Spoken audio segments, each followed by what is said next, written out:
Nafisah binti Hasan bin Zaid bin Hasan bin Abi Thalib. Beliau lahir di Makkah pada tahun 145 Hijriah. Ayahnya merupakan gubernur Madinah pada masa Khalifah Ja'far al-Mansur. Sehingga meskipun beliau lahir di Makkah, beliau banyak menghabiskan waktunya di Madinah mengikuti ayahnya. Dalam sebuah riwayat disebutkan bahwa beliau adalah seorang yang ummi atau tidak dapat membaca dan menulis.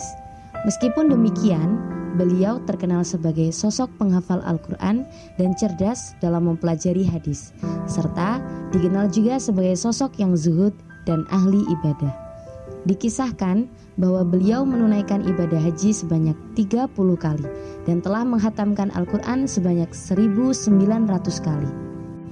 Sayyidah Nafisah bahkan tak pernah meninggalkan sholat malam dan selalu berpuasa sebagai bentuk pendekatan diri kepada Allah. Meskipun lahir dalam lingkungan yang serba kecukupan, Sayyidah Nafisah memalingkan wajah dan hatinya dari gemerlap duniawi. Beliau lebih memilih mendekap tiap detik waktunya untuk beribadah. Kezuhudannya ini perlu dijadikan contoh seluruh umat Islam di dunia. Sayyidah Nafisah menikah dengan Ishaq al-Mu'tamin bin Imam Ja'far as-Shadiq. Setelah menikah, beliau memutuskan pindah ke Mesir bersama suami dan ayahnya. Kepindahan beliau dan keluarga mendapat respon positif oleh penduduk Mesir kala itu, dan beliau pun akhirnya berdomisili di Fustat. Selama di Mesir, Sayyidah Nafisah banyak mendapatkan kunjungan dari para ulama, termasuk Imam Syafi'i. Dan dari sinilah kemudian Imam Syafi'i berguru kepada beliau dan melakukan ragam diskusi agama seputar fikih, hadis, dan persoalan-persoalan lain tentang agama.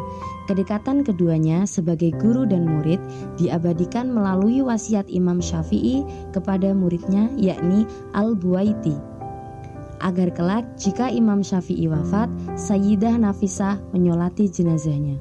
Ketika kemudian Imam Syafi'i wafat, jenazahnya dibawa ke rumah Sayyidah Nafisah untuk disolatkan. Sayyidah Nafisah wafat dalam ketaatan kepada Allah pada tahun 208 Hijriah. Beliau meninggal dalam kondisi berpuasa dan tengah melantunkan ayat suci Al-Quran. Beliau dimakamkan di Kairo, Mesir. Ketakwaan, kecerdasan, serta kezuhudan beliau menjadikannya salah satu perempuan yang berjasa dalam peradaban serta khazanah Islam. Sayyidah Nafisah adalah fakta sejarah bahwa seorang perempuan bisa menjadi seorang ulama tersohor, bahkan menjadi guru seorang Imam Syafi'i.